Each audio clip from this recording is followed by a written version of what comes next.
Welcome to the Keep the Faith podcast. I am your host, Tori, doing it live in the 119 Media Group studio. And with me, I have Vic. Now, this has been a highly anticipated podcast. Everybody was like, you got Victor on? So listen, I'm telling you, I know a side of Victor that I don't think everybody else knows. So I'm hoping that the real Victor will stand up. So I got Victor White in the studio. Of course, he's a co-host with Veronica, Tangy Tea of Life, which airs on Tuesdays and Thursdays.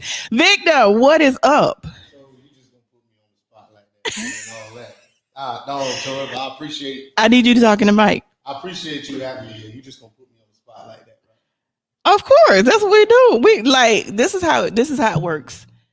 We gonna go with the flow. We're going to go with the floor.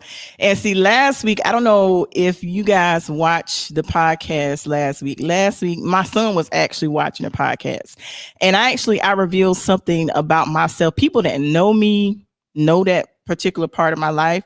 But I shared something from my past last week that not everyone may know about, but I shared it. And it just so happens my son was watching. And I told my son, and I won't say exactly what I revealed. You have to watch last week. If you missed it, you're going to have to watch last week's podcast. But the thing was, I revealed something about myself, which some people that are close to me already knew. But then there's some people that didn't know, because some people look at me as I'm being perfect, but I'm not perfect. I want to reveal that part of myself because I want people to know that I'm not perfect. But after that conversation, after that podcast, Victor and I was talked about what I revealed on the podcast. And Victor said to me, and this is the title of the show, stop giving your past power. That's what you said to me. You said, Tori, you give your past too much power. As long as you're talking about you giving it power. So for those that don't know, I want you to explain what you meant by that when you said that to me. Yeah, listen, we're gonna we're gonna keep it real. So you said to me, stop giving your past power. So I knew what you meant. Explain to people what you meant by it. And maybe I didn't. Maybe I misinterpreted what you said. Well, I think a lot of times, first of all, I was at work when I was talking to you. So sometimes, when you talk to people, you got to go into another headspace. So when I talk to you, a lot of times I can't have any distractions because I want to give you my full attention. So I want to, kind of really, take that whole conversation in. So I put myself in your shoes. And a lot of times, we'll think that somebody's looking at us because I got a stain on my shirt. And a lot of times people ain't looking at you for that. So when it comes down to giving your past power or not giving, your past power, people forget about things, but you won't. You know what I'm saying? You will always keep that alive in your mind. But a lot of times, it's 2021. People don't care about things like that.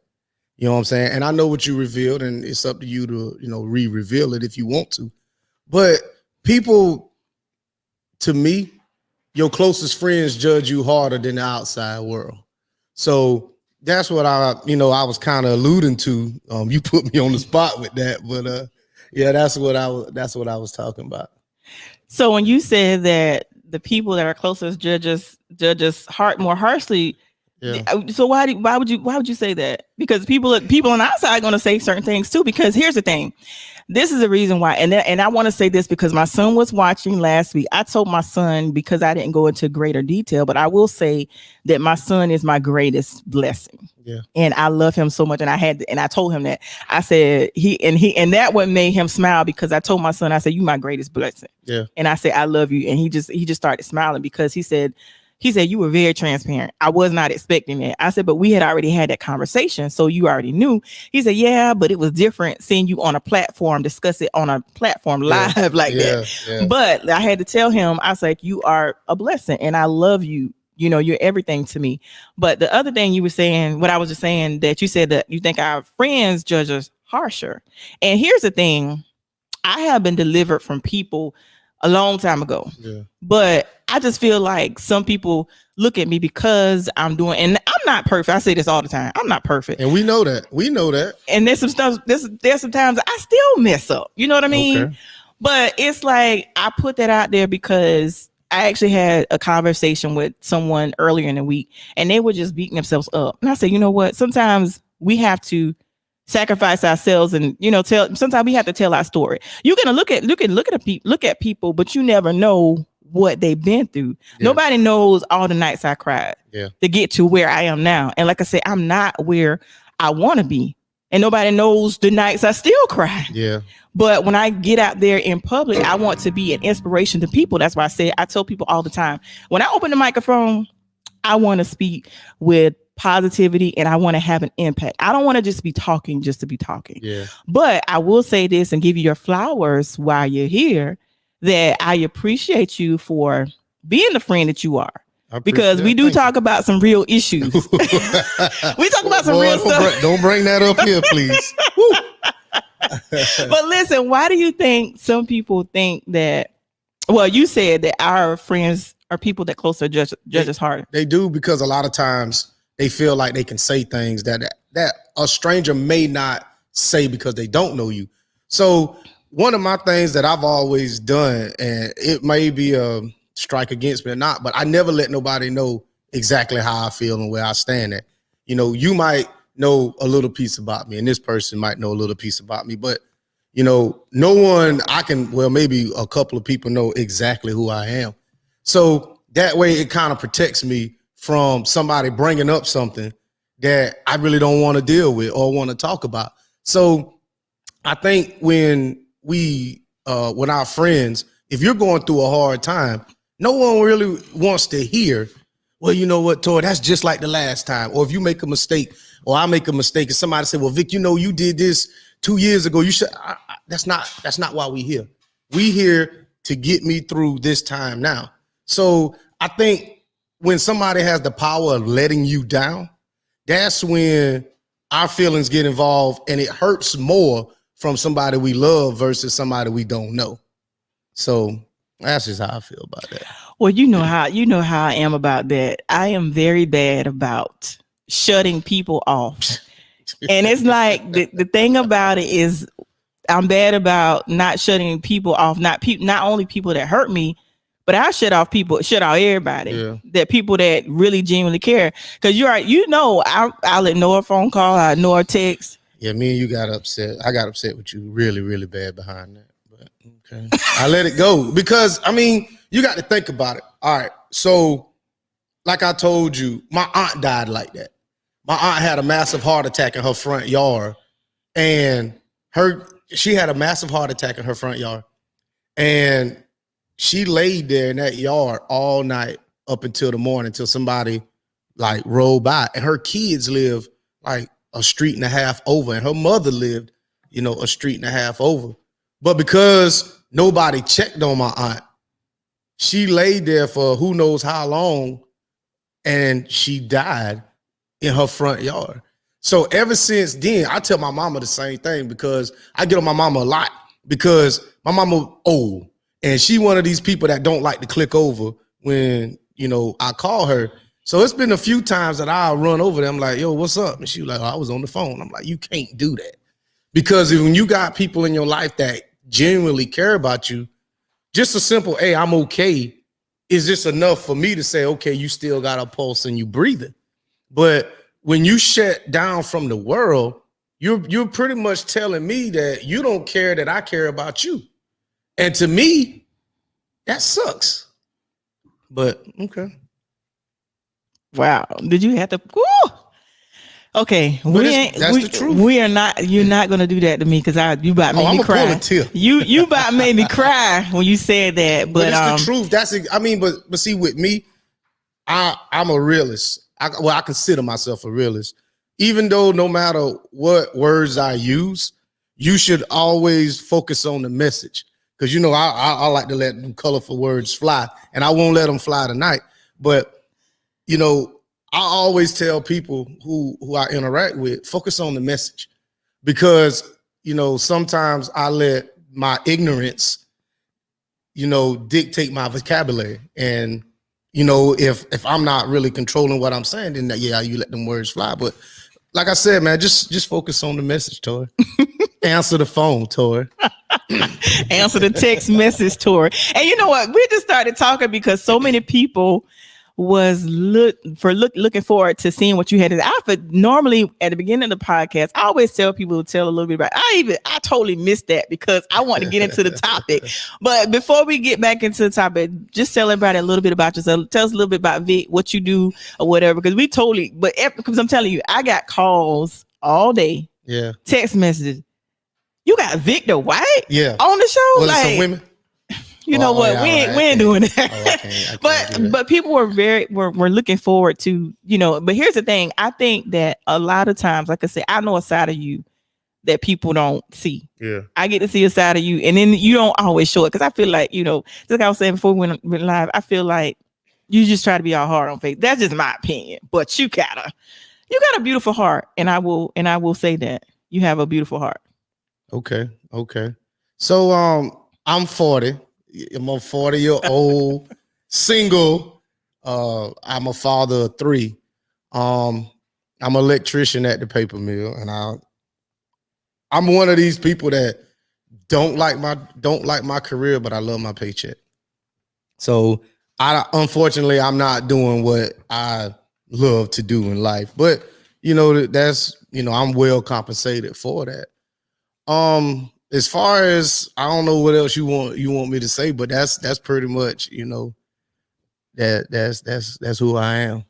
Well, let me go through some of the comments. Let me go back to the top and I'll go through the comments. And let's see here. See what the people are talking about. What the people talking about?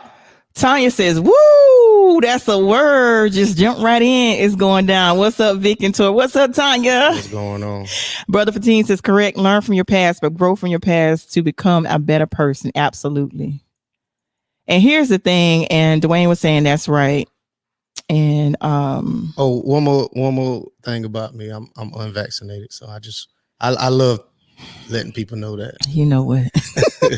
And Tammy was saying bad. I know she was saying I'm bad about shutting people off. I know that's what she was talking about. And TT says, "Wow." Tammy says, "You are bad about shutting everyone off." Yes, I am. I know. And Janice Lee Officer says, "Complete the thought about your aunt dying. Did she not answer the phone for people?" That was her question. Well, my aunt died in I think I was still in college. So it was like 06. So this was when cell phones really kind of wasn't really that prevalent then. And my aunt did have a house phone, but she's older. So a lot of times we didn't check on people because I always relied on my mother doing things like that. So once my aunt passed away, my whole outlook on life changed as far as my interactions with people, because you gonna have somebody check up on you. But do you know that you have friends out there that nobody ain't even checking up on them? It's people out there now I'm not saying in this comment section, but it's people out there that's watching this podcast right now that probably their phone didn't even ring today. And I don't want nobody to ever feel like nobody don't care about you. And when somebody just takes the time out and say, "Hey," because I love to send the little eyes, like I send the little eyes and you like, "What?" And I know you alive. So, somebody, I challenge people sometimes, man, just call everybody in your phone, whether you know them or not, or text them just to see if they up, how you doing, because you never know. You could probably stop somebody from shooting themselves, or you could stop somebody from doing something stupid. You know what I'm saying? Just by a simple phone call. And I'm with you when it took me a while to realize what you said when you said you don't like people dumping on you. That is a lot when people can look at you. Well, it's kind of like a compliment at the same time, because if I feel like I can confide in you, I'm thinking that you're a strong person. But I forget sometimes that Tori human. And if I keep coming to Tori with my problems, then my problems become Tori problems. So, I just challenge people sometimes, just if you got a strained relationship out there with somebody, man, just reach out and say what's up, just to see if they're alive. And then Tasha McCall says, "I agree, Tori. I haven't known him long, but he does have a big, beautiful heart." See, here we go.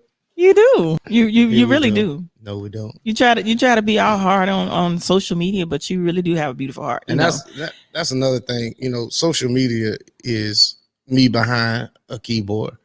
And even though me and Fletcher ain't never met, but I feel him because a lot of times we create laughter, but in the background we crying, and we got turmoil in our heart, in our mind, in our soul.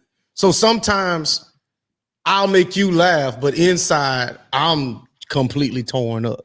So I feel when he came on and talked about grief, I was just like, you know what? I feel this dude. I can see it. Like some of his posts, I'm like, something ain't right. But I don't know him like that to reach out to him. But it is what it is. But he's the type of person that if you reach out, he will receive it. He's not one of those people to be like, man, what, you know what I mean? He will, trust me, he'll receive it. I mean, we've inboxed a few times, but I guess with men, I would never press him on his feelings. And I'm one to tell somebody sometimes I'll be like, man, I don't really care about that. But I still have to have that exterior to keep, that distance from people. And let me go back to what Janice said. Janice says, it's amazing what death does.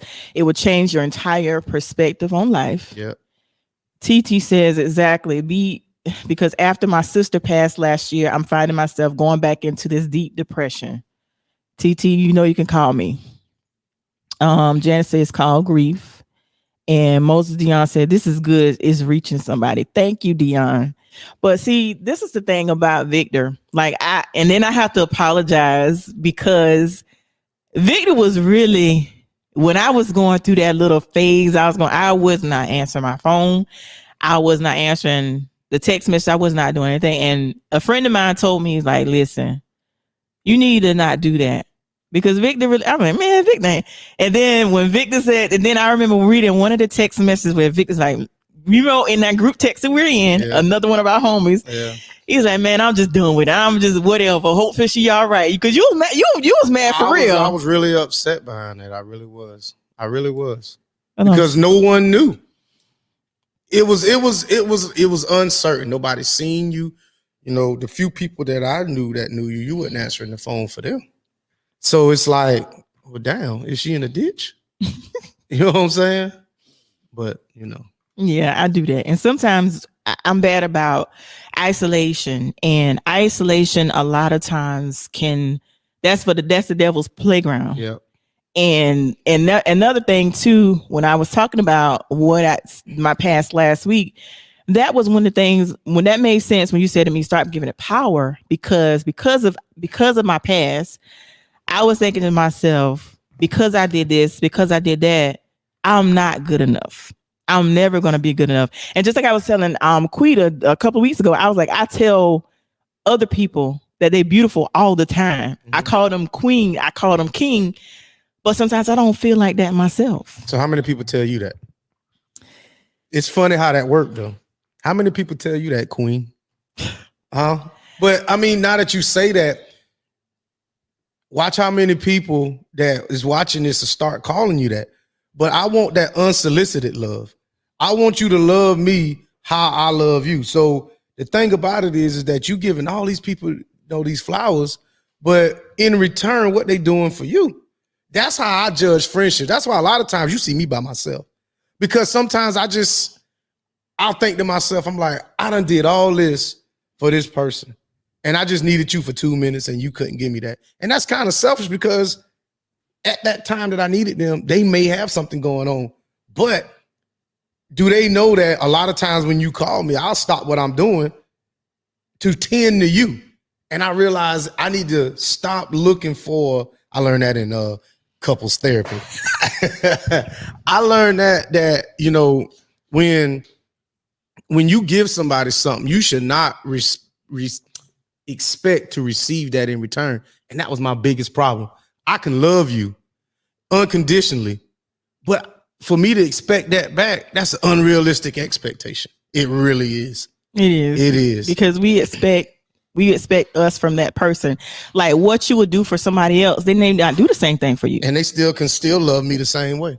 And it's funny that you say that because I reached out to someone just last week, and I was telling them, I mentioned something I was going through, and they totally left me hanging. Yeah, and I felt like I always show up for you. Yeah. and I just needed you to say something, but you didn't say anything. Yeah. And I haven't talked to that person since. And you know what? But you're right though, that person could have been going through something themselves. But you totally justified on how you feel. That's just me. You know, I do all this stuff for you. But see, sometimes when you're a good friend, I shouldn't say good friend, when you're a good person, I'm gonna say good person. Sometimes when you're a good person, people will take that for granted. Oh, well, I know I could call Tori. I know I can do this with Tori. I know, because you know, on my Friday nights, I know me and Tori gonna hang out. And that one time you told me no, I felt some kind of way. I was like, because you said, you know, you had an issue that was, you know, personal issue that was going on. And I wanted to doctor that text up and say, and I think I did say it like, oh man, you know, that ain't nothing, you know, da da da da da. But then I thought about it later, like, you know what, that was wrong. Because I wanted my Tori time on Friday. That's when I can get my Tori time, and that didn't happen. So it kind of threw me off. So, you know, it is what it is. But like I said, you came back and you corrected. So I appreciate that. Yeah. Let me go back to some of the comments. Dolores says, yes, it will. Janice says, so I want to go back to why he wouldn't reach out to Fletcher, being that you can identify with where he was. That's good.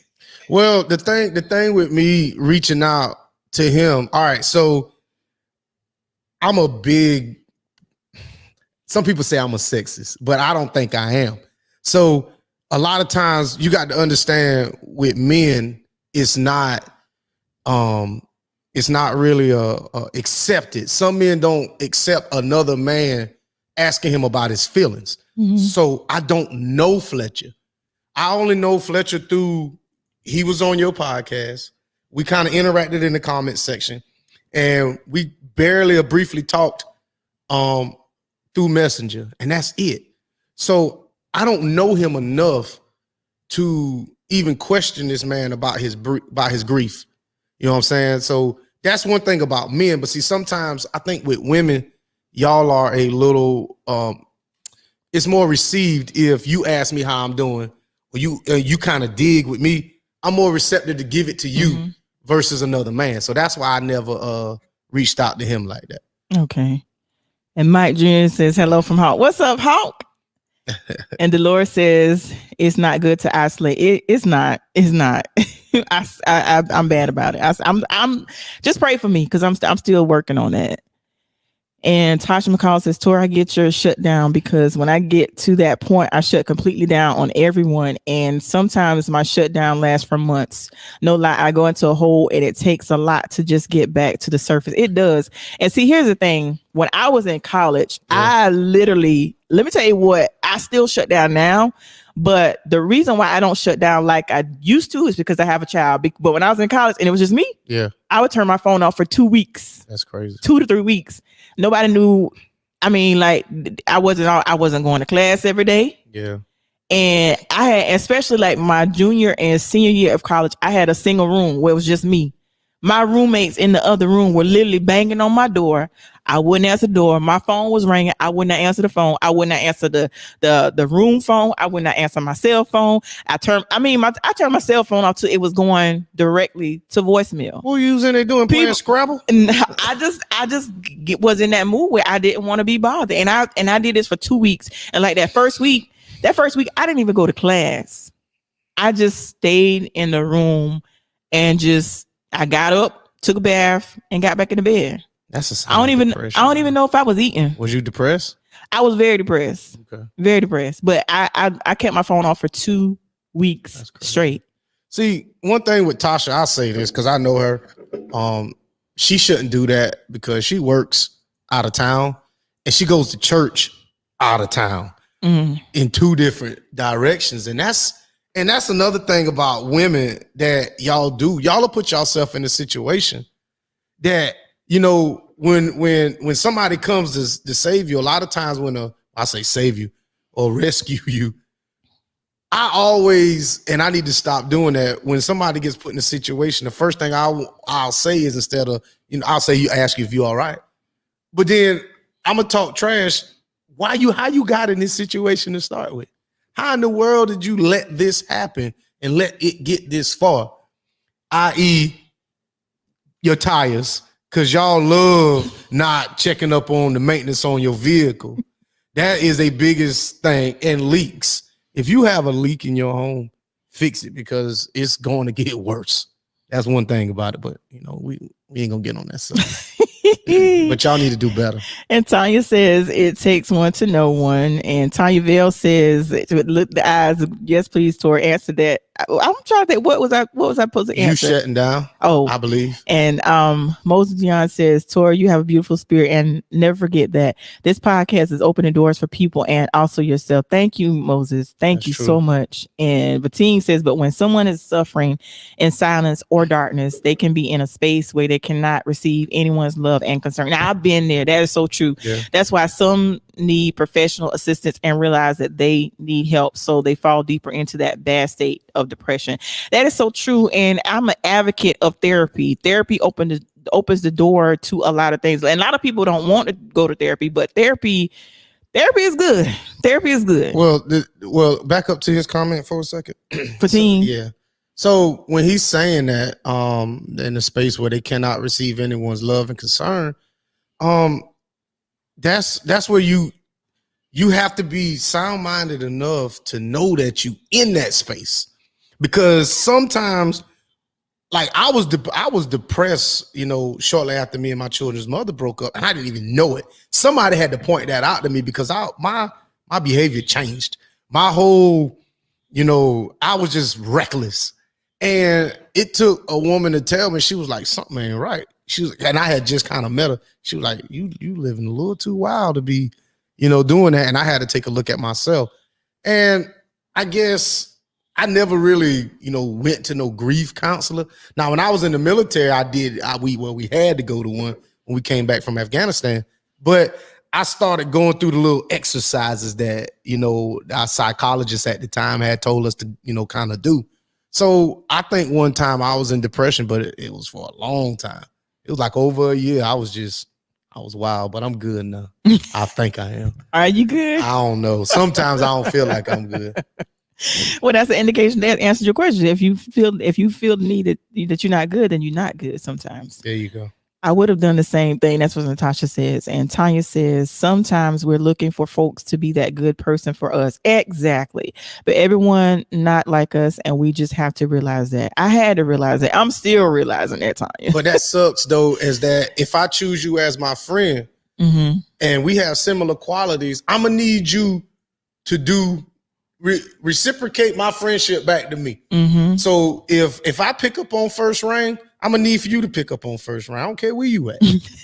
I need for you to pick that phone up. But also, I got to respect it. I know you go to church on Wednesdays. I know this. I know you go to church on Sunday. So you kind of gotta, if you're a good friend and you need somebody, you kind of gotta know who you can and can't call. Because if we're a real good friend, I know I can't call Tori on Wednesdays. Can't call Tori on Sundays. So some Saturdays, I know that. Yeah, we have PI Saturday mornings. PI, pass interference.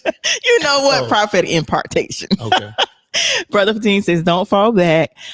Miss Deborah says, oh, Tory time. Janice says, in this season, I disagree. Okay. You mean during the holiday season, J-Love? I call Janice J-Love. That's something we call Janice since high school. And she said, I disagree, because as grief counselors, people, especially men, are reaching out for help. But see, you know what, Miss Janice, I'm gonna say this.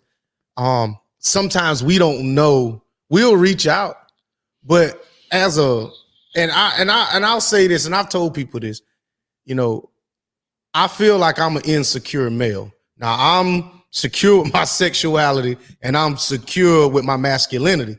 But people have weaponized the word insecure. Insecure just means that you're uncertain about something. So so I had to give that disclaimer. So I'm an insecure male.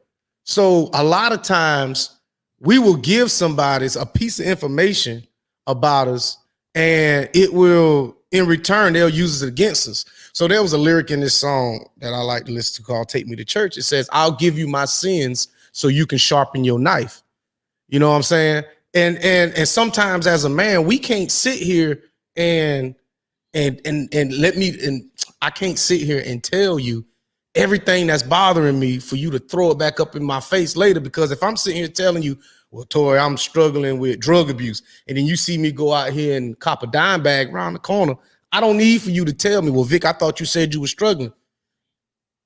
There's other ways that you can, you know what I'm saying, kind of coach me down from what I had told you. But sometimes people are a bit too direct. So that's how I feel. I feel you on that. I totally get what you're saying. Vonell says, hey fam, what's up, V? No, we call Vonell, we call her Red. Red. And Tasha McCall says, I can say since knowing Vic, I haven't shut down, but I have run his phone off the hook to talk out my issues. And he is a great listener and encourager. I ain't had no choice. I mean, sometimes you just can't help but to listen to certain people. I swear, and let me tell you something, Tori. I hate talking on the phone. Yes. And she know that. I hate talking on the phone. I cannot stand talking on the phone. And she'll call me, I want to ask you something. I'm like, I'm 2 hours, right? And 2 hours is out of my day. It's gone. So yeah. So sometimes, and I'm a bad friend because sometimes she'll text me, she'll say Vic, and I'm like, I ain't answering that because I don't have the time to, because I already know where it's going. But Tasha, I'm sorry. I apologize.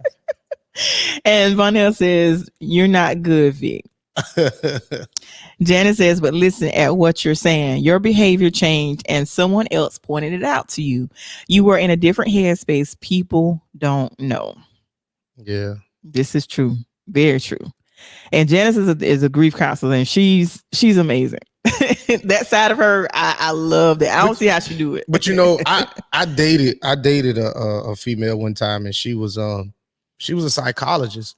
Mm-hmm. And I asked her one time, we was just talking. I said, well, when do you turn that off? Mm-hmm. Because sometimes I want to discuss things with you and I need for you to take that hat off.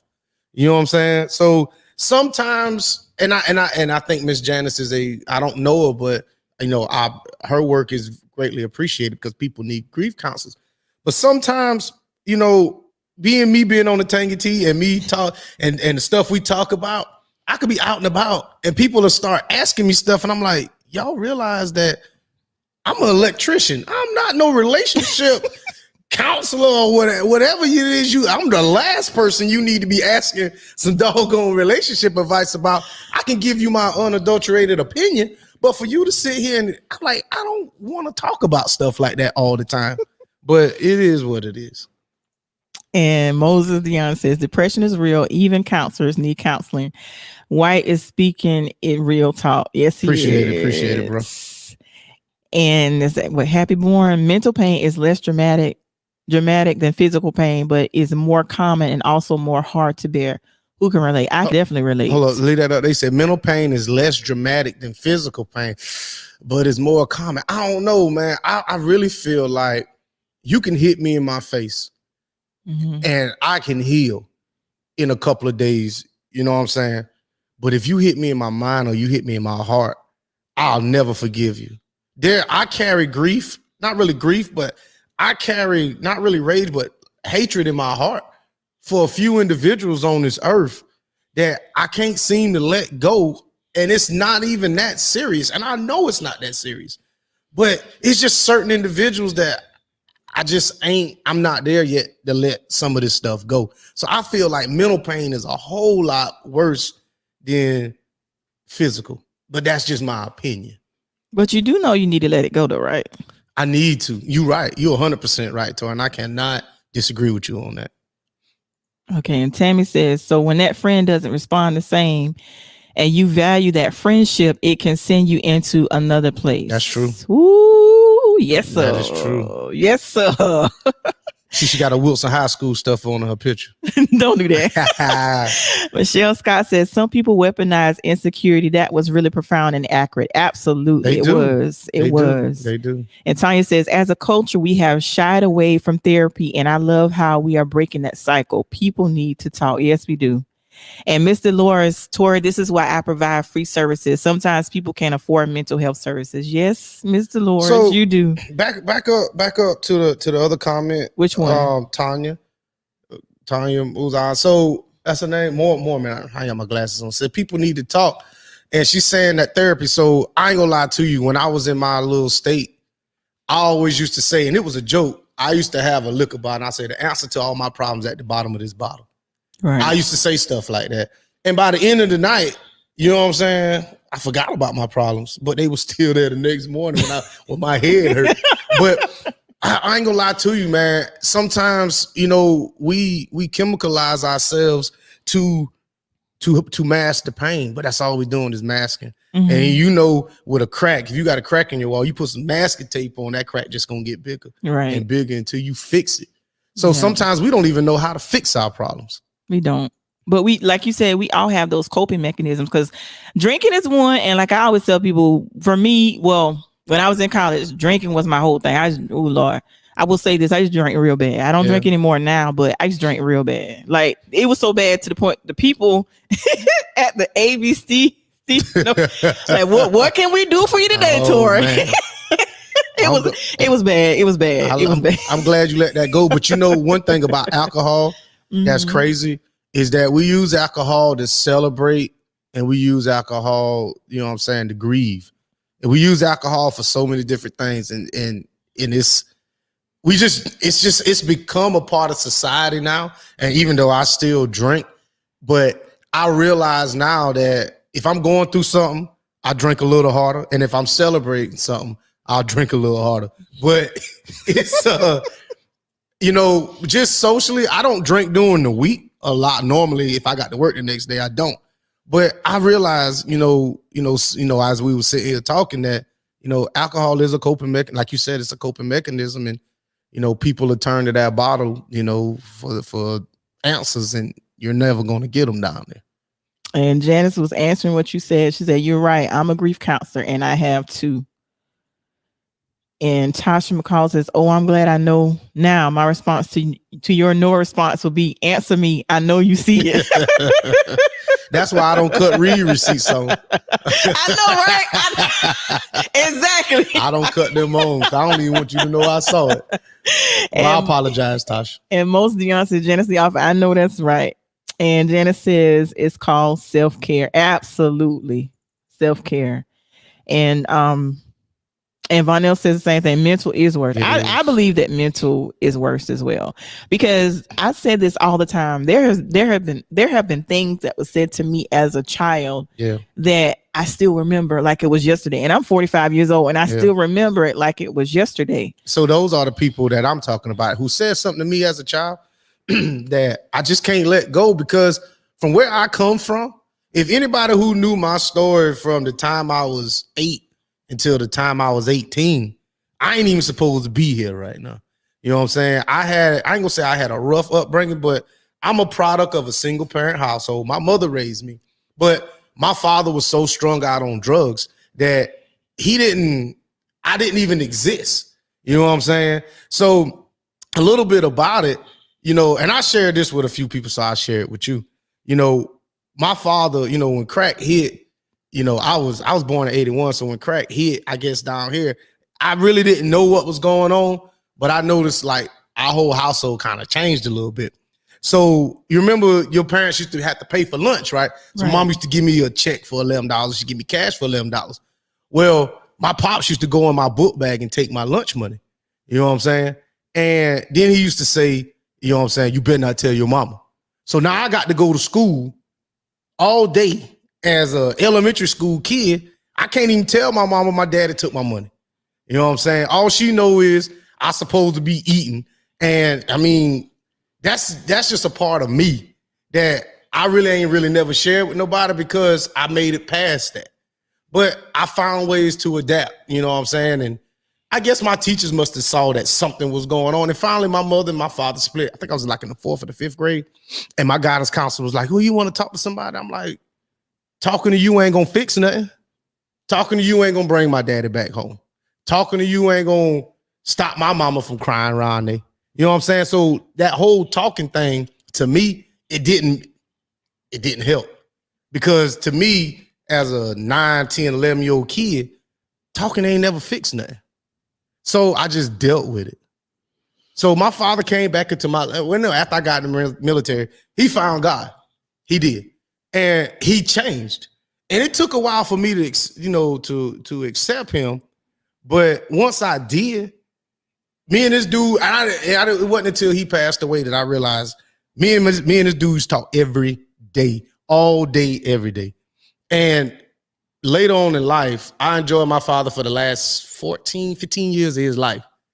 And when they buried him, you know, when the pastor had his, when we had the funeral, I was like, I'm gonna speak.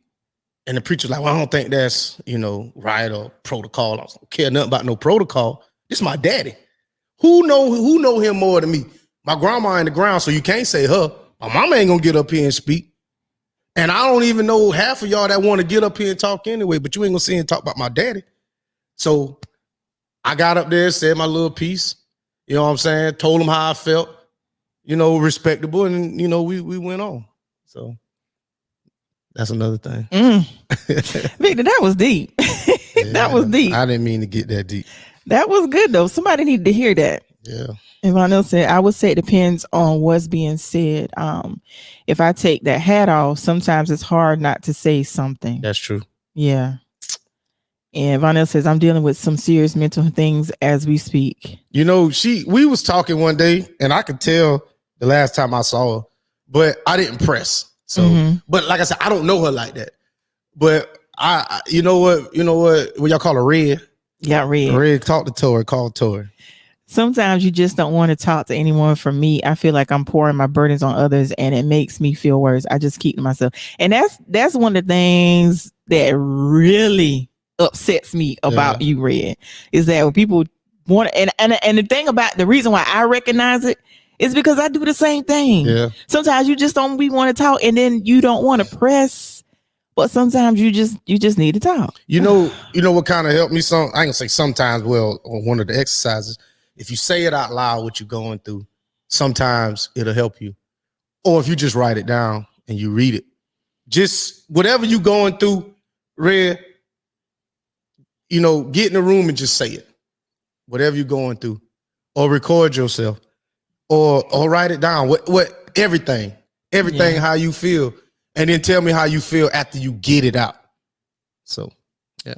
And Tanya says, love this conversation, y'all. This is good. Thank you, Tanya. And Jenna says, that's why you go to therapists and counselors. Go to people who are trained to sit in that space with you.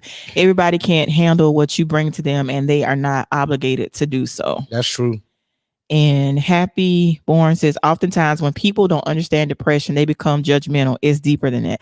Yeah, because like, I had a conversation with someone before and I was telling someone I called to check on them. They're like, well, they're not over that yet. And it's like people deal with their stuff in their own time. And one thing about me, which I say a lot, I'm an empath. So like a lot of times if you come to me, especially if I'm talking to you daily, and it's like you constantly coming to me and it's like I start to internalize, not only am I internalizing stuff that I'm dealing with, but I start to internalize other people's stuff. I haven't learned yet how to balance. And then sometimes there's some people that, especially when they're people that call you all the time when they're going through I mean, they don't never call you till they're going through something. So it's like some people, I look at the phone like, I can't take this call because I got to protect my peace. It's like some people are so draining. I can't do it. So you know, one thing I kind of want to. I'm glad Miss Janice and Happy comments are close together because Janice is a trained professional, and then Happy says oftentimes people don't understand depression. So we're not trained professionals. So sometimes that's just like when I said, you know, when your guest Quita was on here, she could be holding up somebody's blessing. Sometimes we can contribute to your depression. You could be dumping in me, and I can give you some really bad advice. And sometimes, you know, if you don't know the right answer, which is never really no right answer, sometimes we just need to listen. Right. And I think sometimes I shouldn't say we, y'all, you know, I like that word, y'all. You always sometimes y'all love giving out advice, and sometimes, you know, you don't need to. You know, my ex, I used to tell her all the time, you know, when we were talking, if I'm sitting here dumping on you or whatever, I don't really want a response, but at least show me that you paying me some attention. You know what I'm saying? Because I'll be talking and you know how y'all be like, y'all get that look. And I'm like, you ain't even paying me no attention. I heard what you said. And I'm like, what I say? And then now I ain't even want to talk no more. Yeah. And I'm glad you said that though, because there are some people there are some people that I stopped talking to because like when I'm calling you just for you to listen, you always got to say, well, you should do it. And it's like, you don't want to hear that all the time. So you just want somebody to listen. Just and there's some people that I've stopped talking to for that reason, because you always got to put in your 2 cents. You always got something to say. You don't listen to understand. You listen to respond. Like you always got like, do you know? Be quiet sometimes. Exactly. And like for me, I like to consider myself a good listener. And sometimes like, can I say something? Or sometimes I automatically. But you know who you can do that with. Yeah. But don't have something to say all the time. All the time. I had a friend of mine. I ain't gonna say I cut this person off, but it was like they was always trying to coach me, and I'm like, I don't need no coaching. I need for you to hush. You know what I'm saying? But yeah. And Tasha says, this is good at work, ministering medications, getting blessed by this podcast. Thank you, Tasha. Yeah. And Moses says, right, Vic, that makes it known in real life. And you hear yourself speak against whatever the situation is because the power is in your tongue. That's absolutely. True. And Janice was saying exactly. And that's a good thing, because that's something that I practice a lot, that I write. I journal a lot of stuff. And like, for me, which Tanya can relate to, like we write poetry. Mm-hmm. And for me, I write poetry when I'm going through when I feel like I can't talk to somebody, I pick up a pen and I'll just start writing. I got like journals for different things. I got a journal. Let me tell you, I got a journal to my future husband. I got a journal of when I'm just talking to God. I got a journal of how I want the world to see me, or how I feel the world should see me. I got a journal how I'm telling how I feel like sometimes I'm not heard. Like there's a lot of times where I feel like I'm not seen. I feel like I'm not heard. I feel like I'm not appreciated. And like you were saying early on in the podcast, like you show up for people all the time. There's some people that you show up for all the time, but not one time do they show up for you. Yeah. Like you got their back all the time, but they don't never show up for you. And it's like this past, and usually on Thanksgiving, and actually during holidays. And matter of fact, I just told someone last week, I like, for some reason during the holidays, I just isolate a lot and I feel like I want to be by myself. I feel the same way. But this past Thursday, I went to my mom's for a few minutes. And actually I went to Janice's house. Janice mama cooked. Oh man, my belly's still full. But it's like, I literally, honestly, I wanted to stay in the house, get up, take a shower, and just lay back in the bed. I want to sleep all day. Yeah. And that's what I did. I did do that Friday, but I did get out some Thursday, but Friday I slept. Saturday I slept. So I mean, it's up and down, up and down, up and down. And Tanya says, writing can be healing. That's a solid piece of advice right there. Let the pain flow through the pen. Absolutely. Because I mean, like in the middle of the night, I could wake up like 2 or 3 o'clock in the morning and I'll just get my pen and I start writing. And sometimes if I don't have the pen by me, what I do, you know how we have these voice recorders on our phones, I'll start recording it. Yeah. And and it's like I write a whole poem from one word. I could be feeling the emotion or whatever it is, and I write something. So let me ask you this before you get your next comment. Take it to your life. What up, y'all? What up? So do you ever go back? You say you wrote one for your future husband. You wrote one for about your whatever. I mean, your other things. Do you ever go back and read them? I do. So would you change anything? No. By you would? No. Okay. No, because and then you also make that the comparison. Like it's 2021. Like where I am November 2021, I wasn't in the same headspace. You also look to see if there was any growth. Yeah. You also look to see whether did you become stagnant? Did you see any growth? Because like the first part when the pandemic first hit, there were so many people that were starting businesses, so many people that was losing their job, but by them losing their job, they discovered their purpose. Mm-hmm. By them losing their job, they discovered their purpose. And then I start looking around. I said, but no, this business was birthed by the pandemic. This person lost their job and they birthed this, they birthed that. And some people discovered talents that they didn't realize they even had.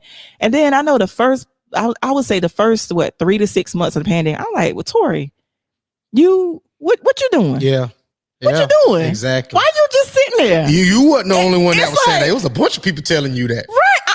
Liz, don't do that. It's like everybody around me was making progress, growing, progressing. And even just last week, we was like, Tori, what you gonna do? Yeah. And even now, I mean, I'm still not doing everything that I said I was gonna do, but I got to do better. But it's like that first 6 months. It's like that first 6 months. I ain't been doing nothing. I mean, sleeping in late, and now I'm getting up earlier and getting stuff done. Yeah. And there's still some plans that I want to implement. But it's like, it just was amazing how I saw so many people just moving, and I'm just sitting here. But sometimes it might not have been your time right then and there. And that's true too. But no, I was being lazy. I'll admit I was being lazy. And let me see. I showed it already. And Janice says, check on your strong friends. Absolutely. Absolutely. Yeah. And Happy Born says, I've seen it firsthand. The person was lost and wondering.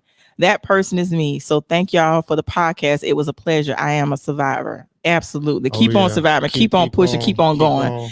Tangy of Life, the pandemic helped a lot of people sit and think about growing. Absolutely. Absolutely.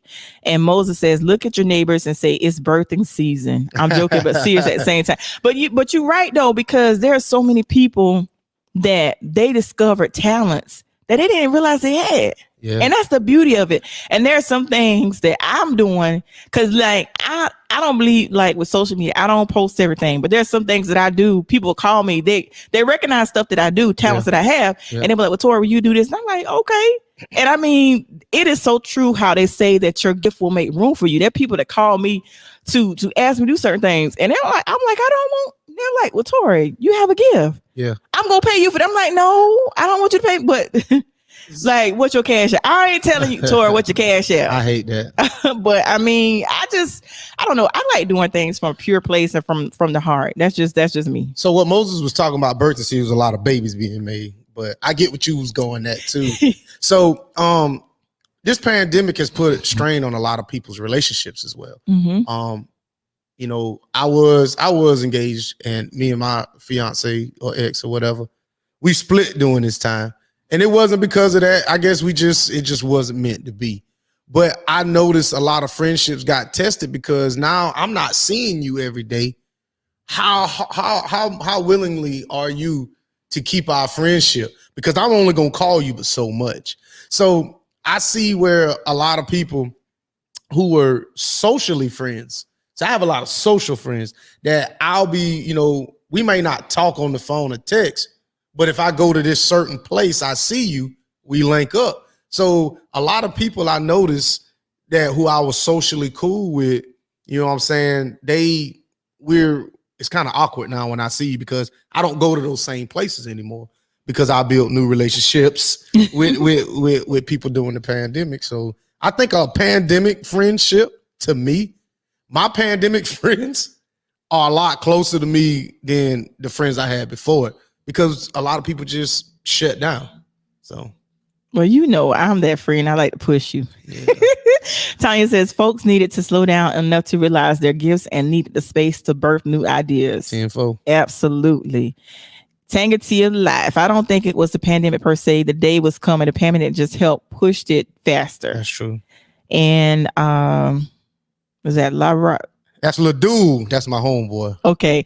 I think now the way the world is why people distance themselves from others. When we were kids, all we worried about was doing children's stuff. But now that we're older, we see what the world consists of or what it's about. You guys are greatly dropping jewels that a lot of people should be in tune with. Peace. Let me tell you something about that guy there. You talk about deep. I seen where he came from and seen where he is now. He is, I'm going to tell you, that guy there, I'm going to tell you something. It's a lot of, I said I shouldn't be here, and I'm not going to speak nothing bad on him, but you ever sit down and talk to him, and I don't know if y'all should be roughly about the same age. If you sit down and talk to him, you'll realize, you were like, man, his whole mental state is elevated from where it used to be when of course you're supposed to, you know, mature, but that guy there, man, I seen him when as we was coming up, and hey, I always said if he can make it, everybody can make it, man.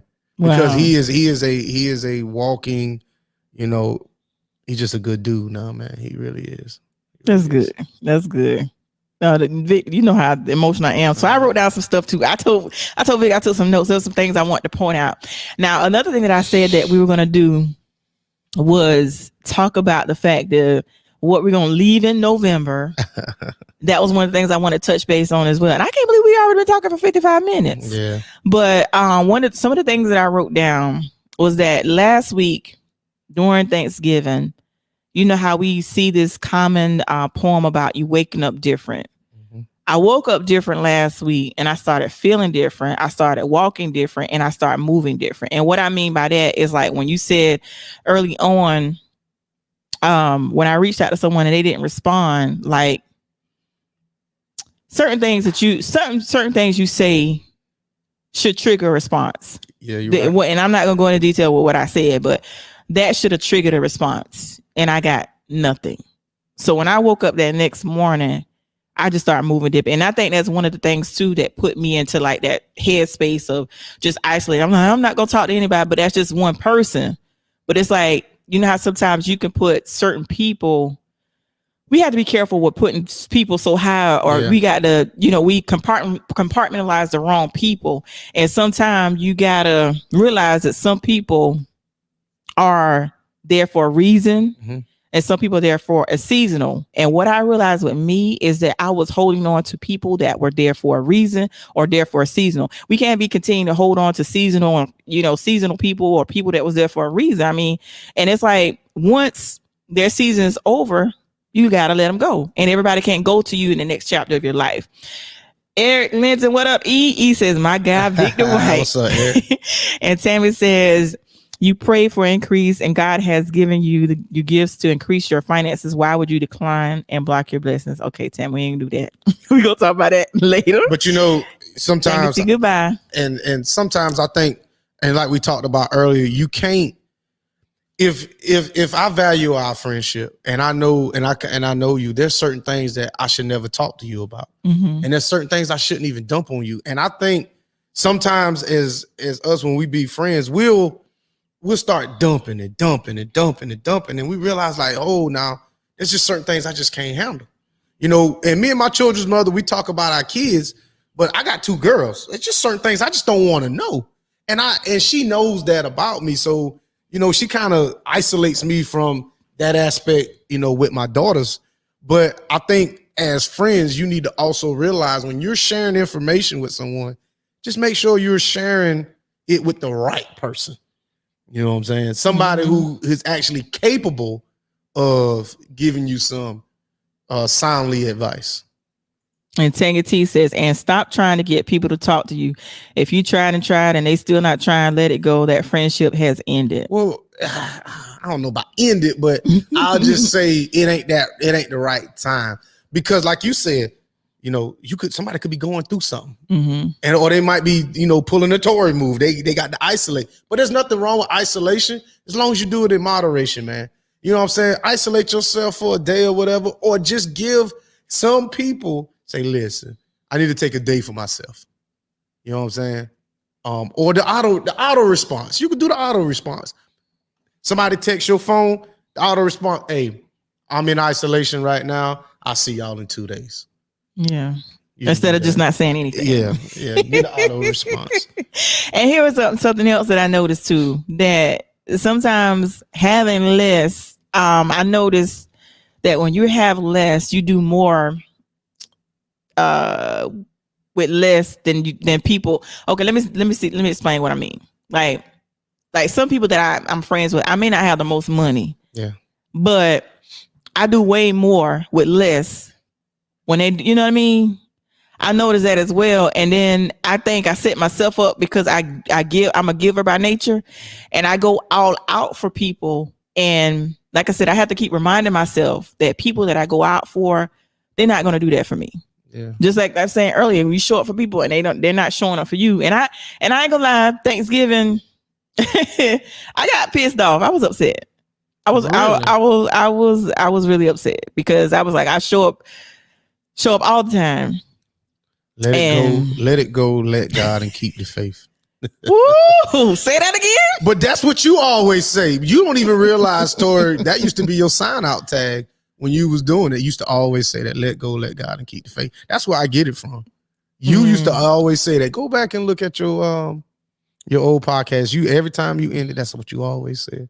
And you don't do that no more. But Well, I try to do it. Sometimes we get so caught up in the conversation, I forget. But you're right. I did.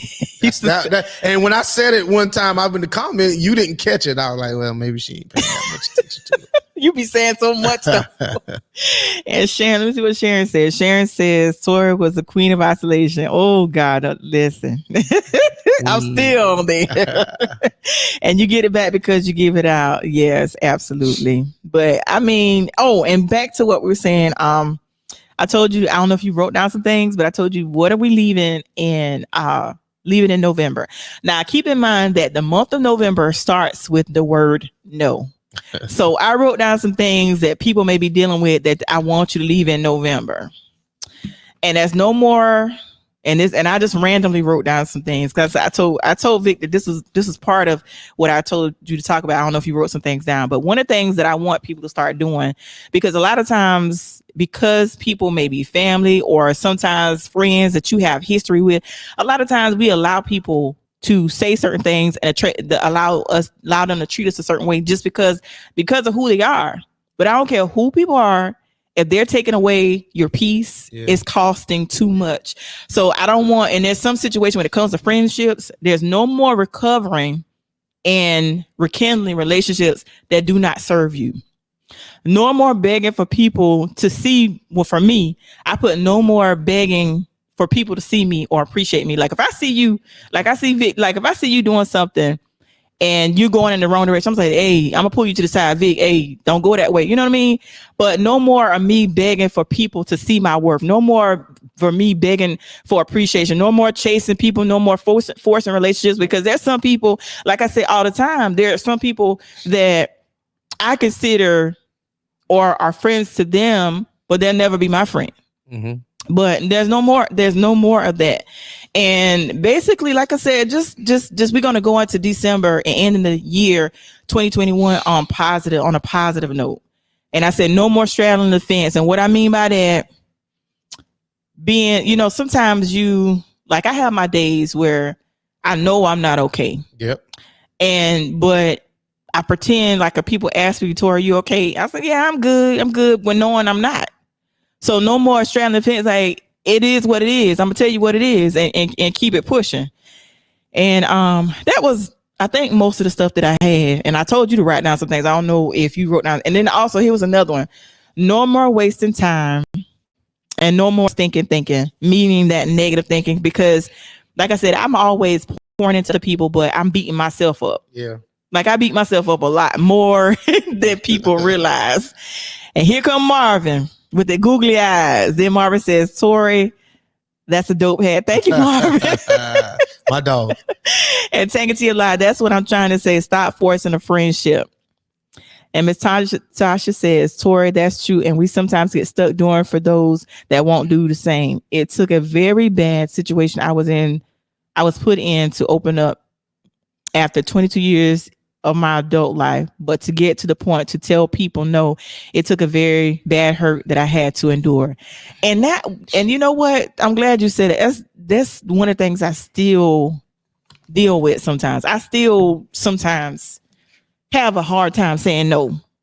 Mm-hmm. And I'm learning that it's okay to say no. It's okay to say no and not have an explanation. You don't have to explain everything. Like for example, if somebody asked me, like say you say, Tori, you coming out, like that particular Friday, I told you that what was going on. Yeah.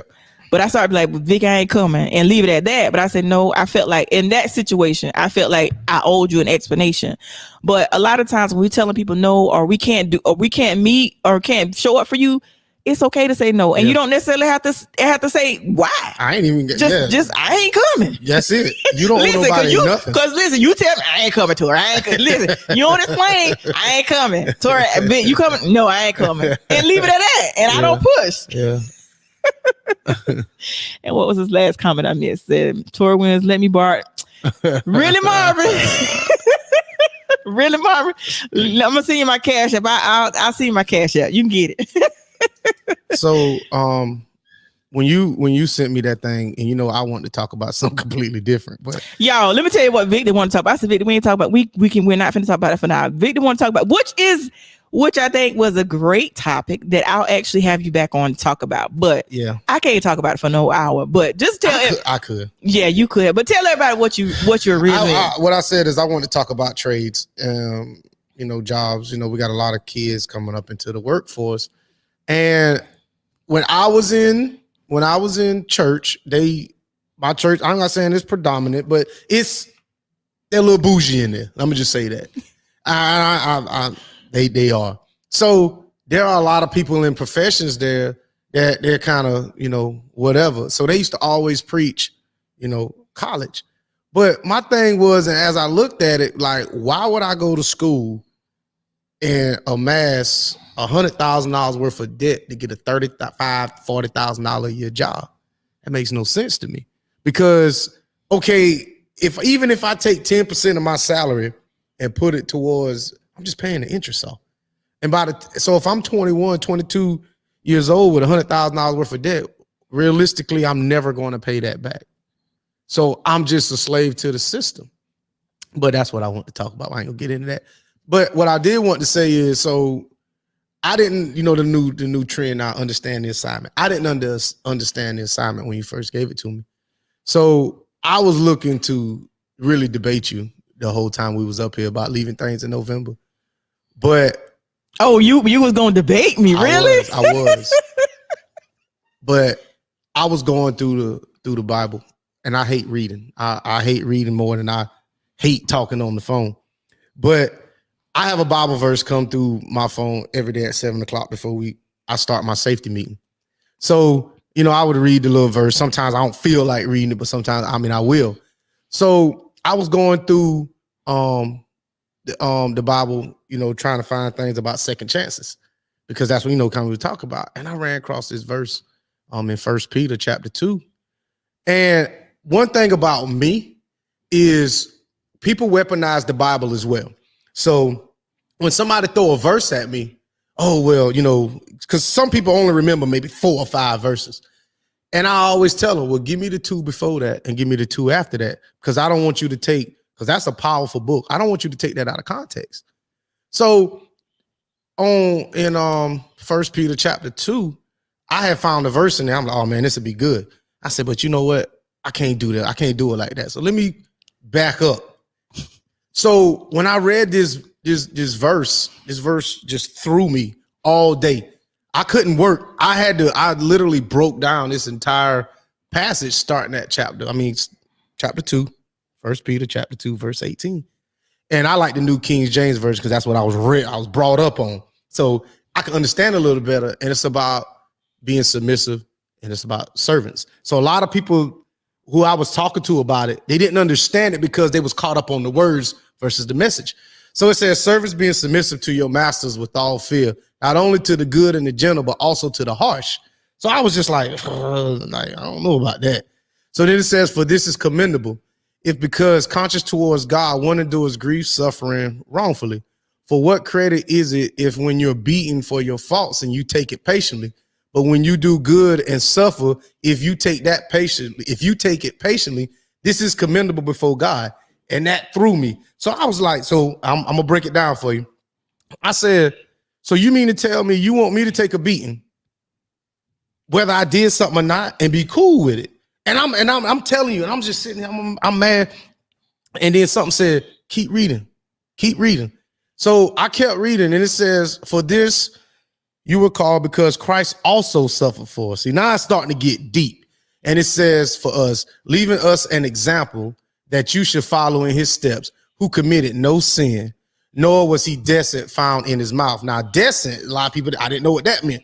So deceit means the action or practice of deceiving someone by, oh Lord, my handwriting is bad, or misrepresentation of the truth.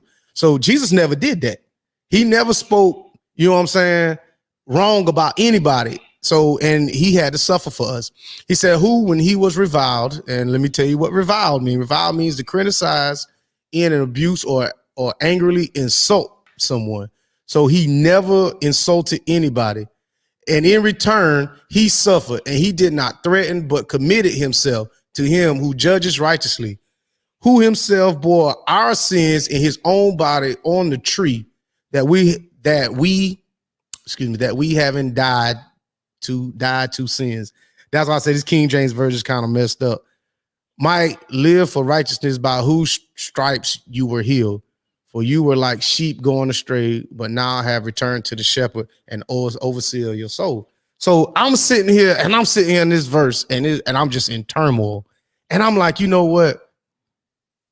Jesus died for my sins and didn't have to. He could have got off that cross at any time he wanted to, and he was judged. So I was sitting here thinking, Vic, you know, whether I get in trouble or get a beating or whatever, or get punished for something that I didn't do or did do, I can't say nothing, because I had somebody come that before my time and die for all the sins that I'm going to commit before this day and all the sins I'm going to commit tomorrow. So my whole outlook on life changed when me and you had that conversation. I think that was either Thursday or Friday. And by me looking at, I just got stuck on that verse or that whole passage.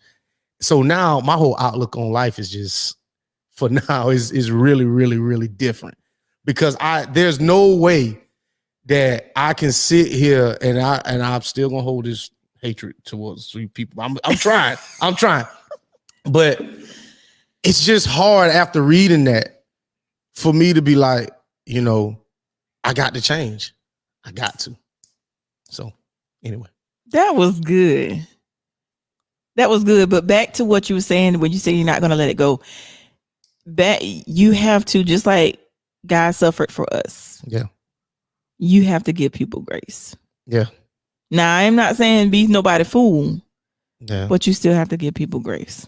So you got to get to that point where you forgive. You won't. Now, I will say I want you to.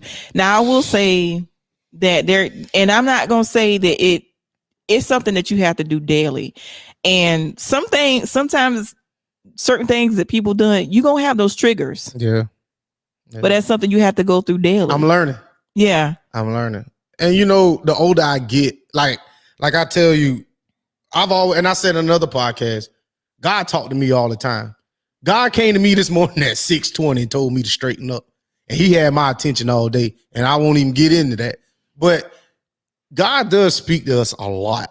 It's just, are you smart enough to realize when he's talking to you? And there were some things that I was doing, and he came to, I know for a fact what time it was. It was 6:20 this morning. He woke me up and said, all right, Vic, that's it. And I had to get down on my knees, and I told him, I hear you. So, I mean, sometimes you can't show people a side of that, or a side of me like that, because how I move sometimes, people like to judge, but there's nothing wrong with judging. I mean, that's just your opinion. So, you know, even when, you know, you said you was going to have me, you know, on the podcast, I just looked in the comments. I was like, okay, let me see what these people saying, because, you know, some of the stuff I was like, you know, it was suspect, but then I was like, you know, well, if you really care, then tune in. But if you don't, it is what it is. Mm-hmm. Yeah. And I'm gonna read something. I'm glad you said that. I hope I screenshot and let me see. Did I read this? Yeah. Marvin said, okay. And Tanya said, Tasha, let it go, because holding on to it will continue to only hurt you and not them. Forgiving brings about a different type of people. That's what I'm trying to say. Like, when you get to that point where you can totally forgive, it gives you, I'm telling you, it gives you so much peace. And Kimberly, Miss Sweet and Sassy says, awesome, Victor and Tori. Treat others how you want to be treated, whether if they treat you differently. That is so true. And back to what Tosh was saying, I noticed for me, there were certain things that I couldn't let go. But the reason why I couldn't let go was because one of the people that I had a hard time forgiving, they kept doing stuff. Yeah. And it's like they kept triggering me to, it's like, you do this today, but that gonna trigger me to make me remember what you did yesterday or before that. So it's a difference. Sometimes I know for me, it's harder to forgive. I get it. It's harder to forgive certain people, especially when they keep doing stuff, keep pushing your buttons. But you be like, oh, but you just keep forgiving them because like in the Bible it says you forgive. Is that what 70? And y'all quote me in the comment, put it in the scripture in the comments because I don't know it verbatim, but I think it says you forgive 70 times 7 per day. You know how much forgiving times 7, something like that. But go ahead. I think it's 70 times 7. It might right? be. You might be right. 490. I got you. Listen, y'all correct me in the comments, but I want to say it's 70 times 7. That might be right. And that's a lot. That's a lot of forgiving. Yeah. So you have to continuously forgive people. But Vic, this was awesome. So see, Tasha said that's right. Tasha said 70 times 7. 70. That's a lot of forgiveness. In a day. That means a lot of people yes. doing some mess. Yes. 70 times. I thought that what it was. 70. Yeah. Tony says 70 times 7. Yep. 70 times 7. That's a lot of forgiving. That is. We have to get to the point where we have to give people grace, grant them grace. You have to. That's in the book of Matthew, verse 18 through 22. Yeah. So whatever it is, Vic, I'm going to be interceding on your behalf that you let it go. You got to let it go. But let me tell you this. This is something else that I was going to say. Yep. Once I start letting stuff go, now there's one thing your mouth, you can give lip service and say you let it go. But when you really let it go, there's a peace that comes over you and it opens the doors to so many blessings. And you get to the point, I know I can only speak for me. I got to the point where the main people that was hurting me, I was praying for them and not praying that something happens. I was praying, God, I hope they're successful. I bless everybody. It got to the point where you pray that good things happen. That's how man, some stuff that I've been through, and I'm like, Lord, I'm to the point where I can pray that something good happens for this person. Yeah. But that's just where I am. And I have and like I said, there's so much peace in that. When you forgive for real, there's so much peace in it. So, and you remain unbothered about stuff. So, on the T sometimes we cut up and I tell people, outside of that, that's just, I can give my opinion, but some of that is exaggerated. But I said one time, if I ever, got some, a whole lot of money, I'd buy my kid's mother a house. And some people was very whatever, not that I cared, but it amazed me when I see people, if you'll get over some money, you wouldn't look out for the person that, you was with to bring life into this world. So why wouldn't I make sure she's straight? You know what I'm saying? And there was a post on Facebook that I see, and people say, describe your ex as a sneaker and, or a store. And people was, my ex was a Dollar General this or whatever. But what that say about you? That means your choices wasn't right. And I always said, anybody I ever dated, when I say dated, there's a difference. Anybody I ever dated, I feel like potentially was somebody's, could have been my wife. So I would never waste my time with someone who I felt like, I couldn't really, be on that connection level. I know we're getting off subject, but I just really felt like, some people don't realize, when they saying little crazy things like that, that people are listening. So, when I, after them people watch the T and they see me, they'll come up and they'll say, little things like, whatever. And I'm like, I ain't really like that. That's not really who I am. Like, I know what you see, but realize, there's a screen in between us. So, not really saying that I'm an actor because I'm not, but realize that I give you what I want you to see. But today it's a little different. Today is a little different. And Jason says, try Jesus, don't try me. Because I fight. Tanya says, Dr. Maya Angelou told us, when people show you who they are, believe them the first time. Absolutely. I don't know. See, hold on. I get it. And Tony Best says, praying for them, not praying on them. Absolutely. Okay, now go back to what you was about to say, what Tanya said. All right, so Tanya, you are right and wrong. Not saying wrong, but see, and that's another thing. When somebody, if I say Dr. Maya Angelou wrong, people, Dr. Maya Angelou is wrong. Because your first impression of someone, it may, and this is just my opinion, it may be accurate, but it's not for everybody.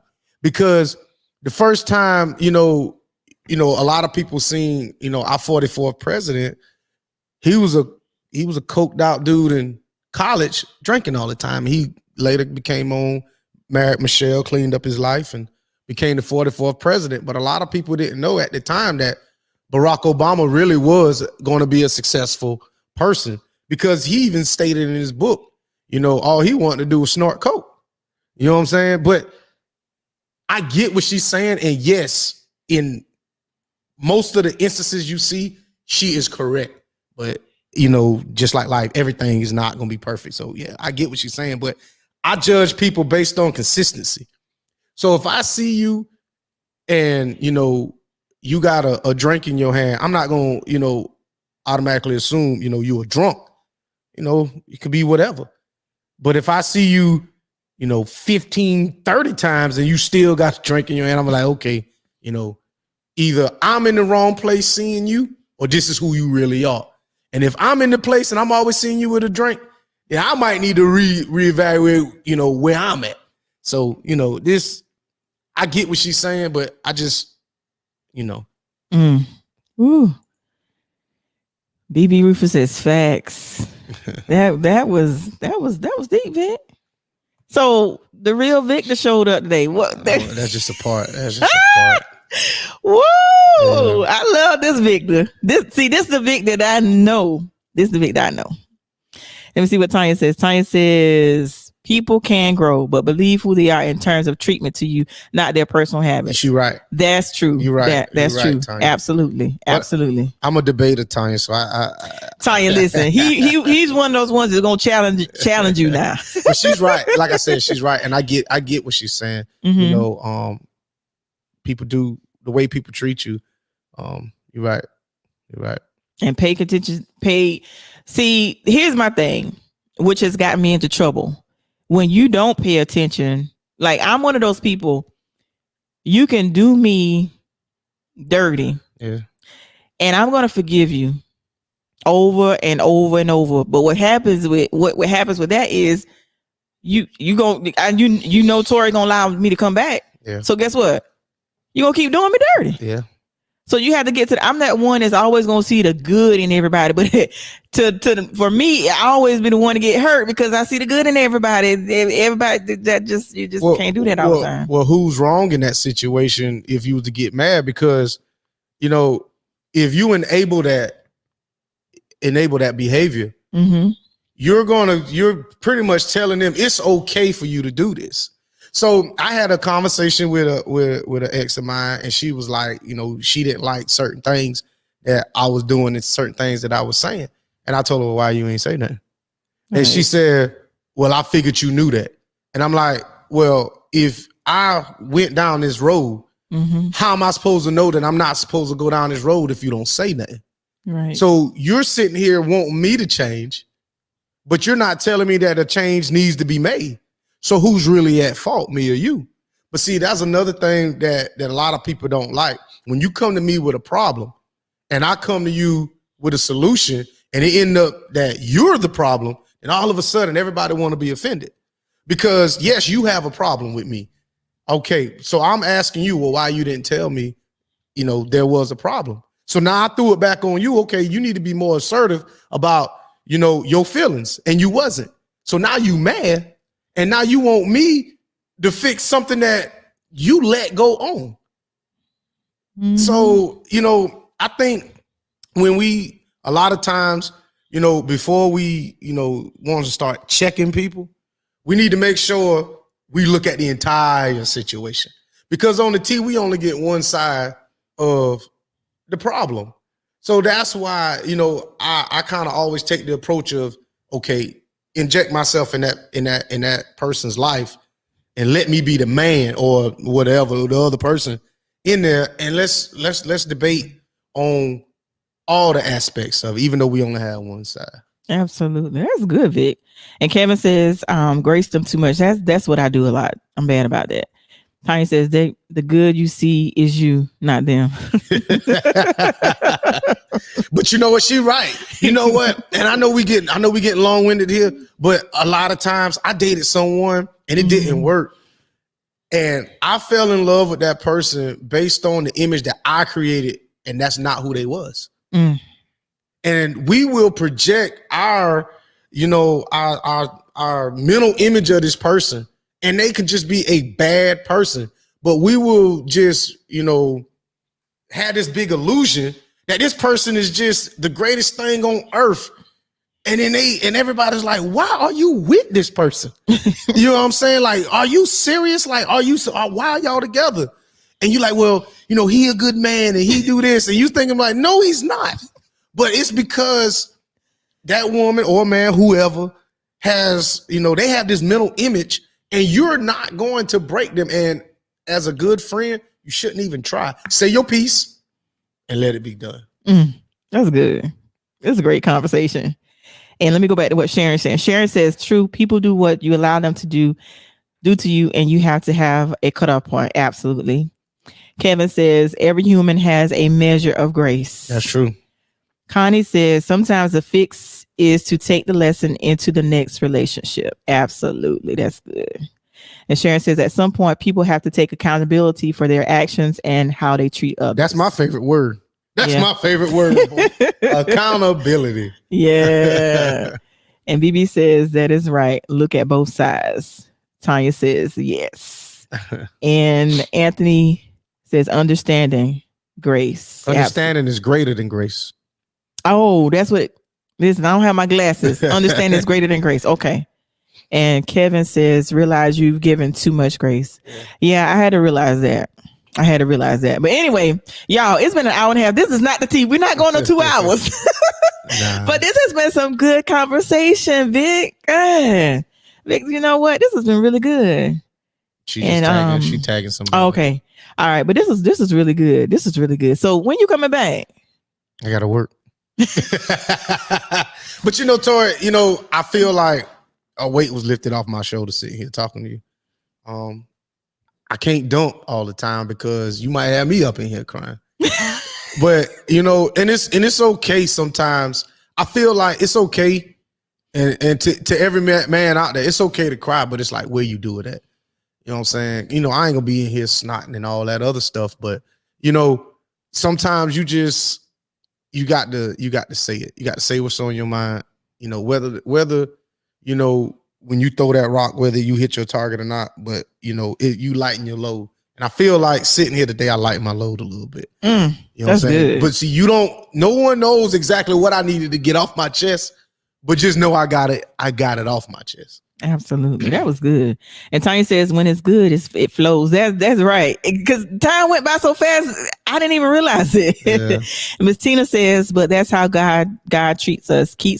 Keeps forgiving us over and over. So that's not a bad trait. That's the thing that's what I say too, Miss Tina.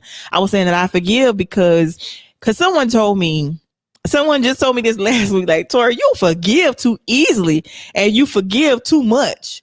That was the two things. They say I forgive too easily and I forgive too much. That's not true. Tori, you forgive exactly how God programmed you to forgive. Because just like what you told me, Vic, you got to let it go. So forgiving someone, just because you forgive someone, that don't necessarily mean they're going to do it again. But I get what they're saying, but Tori, I don't ever believe that you can forgive somebody too much. I don't think so. Because you letting it go. Mm-hmm. You letting God let go and keeping the faith. 119, come talk with 360. But I'm gonna tell you that 360, I want to do one with Jamil. But one thing I can say about 360, they do it on a Saturday at 12. I'm like, man. But I'm gonna have to clear my time up, man. I'm gonna clear my time. And Montel says, this podcast was everything. Thank you, Montel. Tanya says, I enjoy Vic as a guest. There has to be a part 2. Oh, Lord, Tanya. Okay. I mean, but this is the thing, Awesome show. Thank you, Mr. Loris. Everything don't deserve a sequel. sometimes the sequel ain't as good as the original or the first part. So I mean, yeah, we could sit down and talk, but you can't get no more deeper than what I gave you tonight. So I get what she's saying with a part 2, but you know, we just gonna leave it at that. But you coming back. You coming back. Yeah. Tammy says, this is great. Prayer changes things. Kevin Mullen says, misused grace can be utilized as a contract for incorrect behavior. Ooh. Facts, Kevin. Tina Anderson, it's okay to forgive, but at the same time, you have to let go. When a person show you their true colors, it is what it is. Tasha says, that's right, Vic. It's sometimes a blessing and a curse toward to forgive as much. I'm the same way. Sharon says, great show. Thank you, Sharon. And Tanya says, different conversations. I get it, Tanya. I was just messing with you. I like Tanya, to play a little bit. Listen, Vic is that one. Is gonna challenge. Don't pay him no attention. But yeah, I'm definitely gonna have him back. I'm definitely gonna have Vic back. This was a good conversation, man.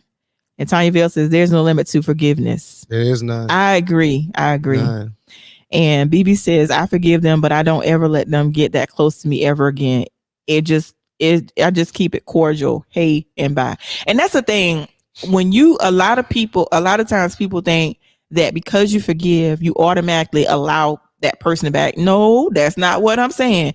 There are some people that I have forgiven that I would never talk to ever again in life. Now, I'm not gonna be rude if I see them in passing, but it's just that chapter that when we were that tight, we'll never be that again. But you know that with that being said, when you do that, you already got the mold for somebody else. So let's say, you know, you got this friend that did you wrong and they kept doing you wrong, and you cut them off, right? So then when you cut them off, I come along and I do you wrong one time, and it might have been on accident. So you've already got this program that you got in place that you're going to start cutting people off that did you wrong. So you're not giving me the same grace that you gave them. This person did you wrong 7 times, and then you finally cut them off. But I did you wrong one time, and now you're going to cut me off. That's not fair to me. So I get it, but I hear you. I get it, but all I'm saying is that it should be case by case basis. You know, I get it. That's good. I get it. Sly Jeffrey said we have to forgive if we want God to forgive us. Absolutely. That's true. Absolutely. But this was really good. So Vic, you definitely got to come back. When you have some more time off, you definitely got to come back. But yeah, we're gonna end it because I'm on vacation this week. I'm on vacation. Oh, that's what it is. I had to take vacation to come up here. And of course, tomorrow's Tuesday, Tangy Tea of Life tomorrow, promptly at 8:00 tomorrow. Let me see what Tanya said. The forgiveness and releases for you. Learn the lesson and trust people to be who they really are. Did I put a word in? Be who they are. God will give you discernment, and I'm a firm believer in that. God will definitely give you discernment. And Kimberly says, just by watching the show, I can tell you have a beautiful spirit. Victor, you are awesome as well. I will be watching this show more often. In order to grow, you have to forgive and keep it moving. Thank you, Kimberly. Thank you so much. Oh my God, that was awesome. So Vic, you definitely got to come. You definitely got to come back. We'll see. Oh, he coming back. You gonna do it for me? You gonna come back for me? I mean, if you ask me and I got time, you know, I'll definitely. And Kevin says, repeated cycles has a tendency to shorten the case for others. That exactly, Kevin. Exactly. Exactly. And Janice says, loved it. Thank you, J Love. I call J Love. Listen, we call Janice J Love from high school, and I still call Janice that to this day. J Love. I might have to pull up to your church one time, man. Great dialogue. What's up, Charlene? I might pull up. And Miss Tina says, loving, keeping the faith, keep up the great work. Awesome. You did great on here, Victor. Thank you so much, Tina. So I can pull up to the church one day, Tori. Yeah. Matter of fact, I would love for you to come to church I would love for you to come to church. Yeah, I ain't got to have no vaccination card or nothing. Like my church say you got to have that. So if you got to have a vaccination card, I ain't coming. You know what? Do I have to have a vaccination card to come? No, I got to wear a mask. Of course, you got to wear a mask though. You do have to wear, and we do have to check your temperature. Oh, that's fine. Yeah, I'm a hot boy. Yeah. You know what? Get on my nerves. And people says, "Amen, Kevin." And Vonell says, "All right, Vic." Well, this was a really good show. Thank you guys for watching. And if you miss the beginning, make sure you go back and watch the replay. And I'm definitely gonna get Victor to come back. And like I said, what I was about to say, make sure you guys tune in tomorrow. You know, the Tangy Tea is a little different. 180 degrees. 180. Yeah, the Tangy Tea is different, but Tangy Tea is every Tuesday and Thursday of the week. It comes on at 8:00 promptly every Tuesday and Thursday. So make sure you keep him. Matter of fact, Victor, make sure in the comments you put the information in the comments of this podcast. But thank you guys for watching. And like I said, this was a great podcast. Like I said, that's why I said when we were about to go live, I said, "Will a real Victor stand up?" This is the real Victor. This is a great platform. You have a really great platform. You built something really excellent, and we're gonna support you, man. Well, thank you. Okay, that means a lot. Like you got to have those real friends that support you for real and that are genuine with what you do. So I really appreciate it. Yeah, that means a lot. Okay. Like for real. That means a lot. Okay, but all right, y'all, we out. You guys have a great evening. Take care and God bless. We out.